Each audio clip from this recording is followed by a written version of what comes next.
Salut les Saiyans, bienvenue sur la chaîne DB Times, vos vidéos sur Dragon Ball. Au sujet de ce DB Flash, la nouvelle édition du manga Dragon Ball, les figurines de ce mois-ci, du Dragon Ball Heroes et l'épisode 43 de Dragon Ball Super.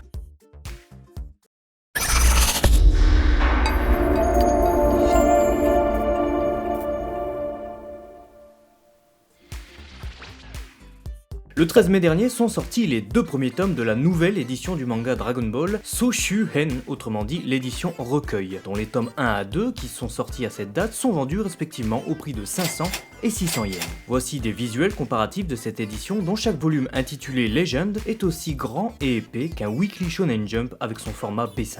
Le but de cette édition étant de reprendre les pages de Dragon Ball telles qu'elles étaient à l'origine dans le magazine de prépublication de la Shueisha. On regrettera cependant l'absence de quelques annotations, bien qu'elles soient censées être justement conservées, et également le fait que les illustrations censurées dans la version Kanzenban, comme cette cover représentant Bulma en train de fumer, n'ont pas été récupérées au profit de l'utilisation de l'illustration redessinée par Akira Toriyama pour la Perfect Edition. Perso, je regrette que les tomes contiennent aussi beaucoup de matériaux promotionnels comme des publicités pour Dragon Ball Heroes ci et là, qui emprisonnent ces tomes dans une période et ne permettent pas de les rendre intemporels comme les traditionnelles éditions qu'étaient les Tankobon et les Kanzenban. Le Legend 3 arrivera le 27 mai dans les librairies japonaises et introduira l'arc de l'armée du Red Ribbon. Il sera vendu au prix de 650 yens quant à lui. L'édition est prévue pour contenir au moins 18 tomes.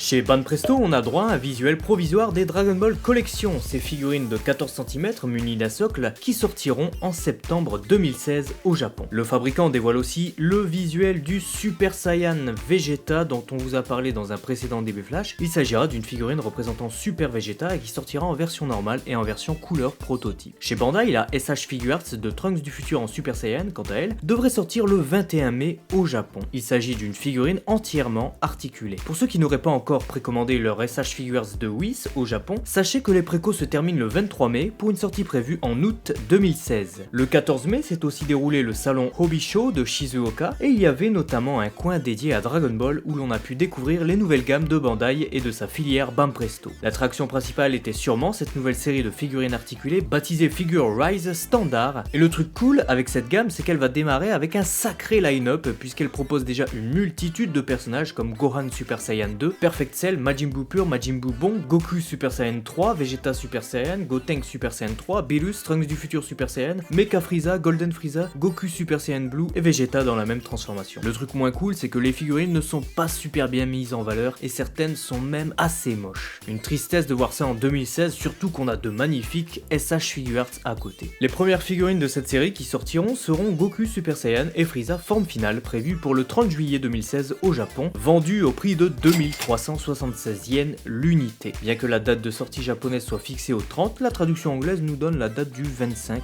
juillet, sûrement une erreur. Dans tous les cas, ça sortira fin juillet. Furent aussi présentés ce puzzle 3D de 100 pièces sur l'arc Golden Frieza appelé Goruden Frieza Hen en japonais et qui est prévu pour le mois d'août 2016, ainsi que ces Dragon Ball Mechanics qui sont des véhicules Dragon Ball sous forme de plat modèle. Tout comme les Figure Rise Standard, il s'agira d'objets à monter soi-même. Les premiers représenteront le vaisseau Saiyan, l'Attack Ball, le pod de Frieza et la Time Machine de Trunks du futur. Les prix et dates de sortie ne sont pas encore connus. Du côté de Plex, la sortie des Cell Junior en Gigantic Figures approche puisque leur précommande se termine le 16 mai pour une sortie prévue en juillet 2016 au Japon. Alors que les autres Gigantic Series sortaient habituellement à l'unité, ici Plex a choisi de sortir ces 3 Cell Junior ensemble pour qu'ils puissent aller avec le Cell forme parfaite sorti précédemment dans la série. Notons que les 3 rejetons de Cell ont tous des poses différentes et sont à l'échelle. Malheureusement, leur petite taille n'influe pas sur le prix puisqu'ils sont anormalement plus chers qu'une Gigantic Figure normale et sont proposés au prix de 17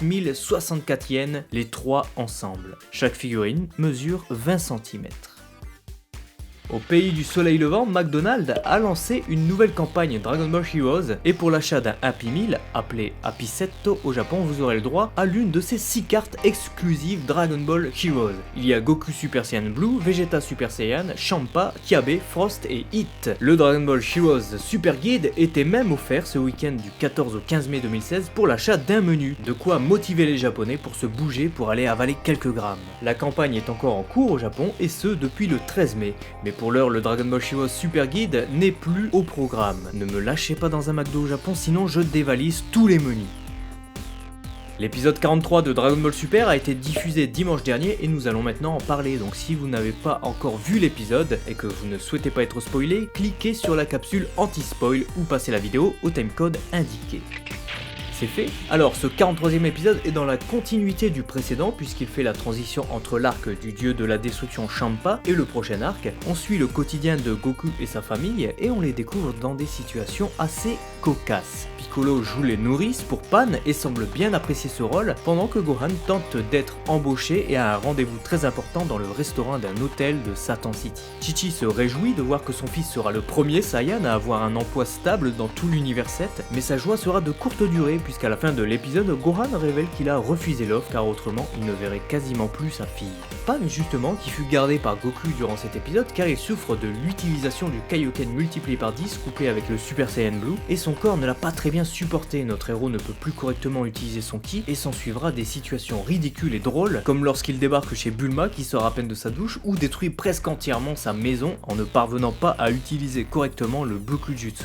De son propre aveu, il perdrait contre Piccolo s'il le combattait maintenant. Le Namek a un rôle très important dans cet épisode, qui n'est pas sans rappeler son rôle dans l'arc Majin Buu où il jouait les nourrices justement pour Goten et Trunks lorsque ceux-ci devaient apprendre la technique de la fusion. L'épisode est truffé de références aux précédentes séries encore une fois, et même Arale fait son petit caméo prévu depuis un moment pour se féliciter de fêter les 35 ans de la série animée Dr. Slump. Ce caméo en est un vrai car très furtif, mais Pilaf et son clan font une vraie apparition et ont un rôle important puisqu'en tentant de profiter de l'état de Goku pour le vaincre avec leur nouvelle Pilaf Machine, ils participent finalement à révéler le vrai pouvoir de Pan qui dévoile sa capacité à maîtriser son ki et à voler alors qu'elle n'est encore qu'un bébé. Bien qu'il soit au départ très mal dessiné et animé de manière assez médiocre, au point d'être moqué sur les réseaux sociaux, cet épisode devient un peu plus joli après Light Catch et nous offre de belles scènes du quotidien, assez drôles et surtout permet de dévoiler encore plus du background de Pan et de sa famille. On découvre aussi un Goku impuissant, autant sur le point de la force que face à la disparition de sa petite fille, comme quoi même le guerrier le plus puissant de l'univers ne peut rien faire face à cette situation. On découvre une Chi-Chi attentionnée une nouvelle fois derrière ses airs sévères, une Pan mignonne et forte à la fois, comme on l'a connu dans le manga Dragon Ball et à la fin de DBZ, et la bande de Pilaf fait aussi son petit effet avec notamment Mai qui dévoile tout son instinct maternel lorsqu'elle rencontre Pan.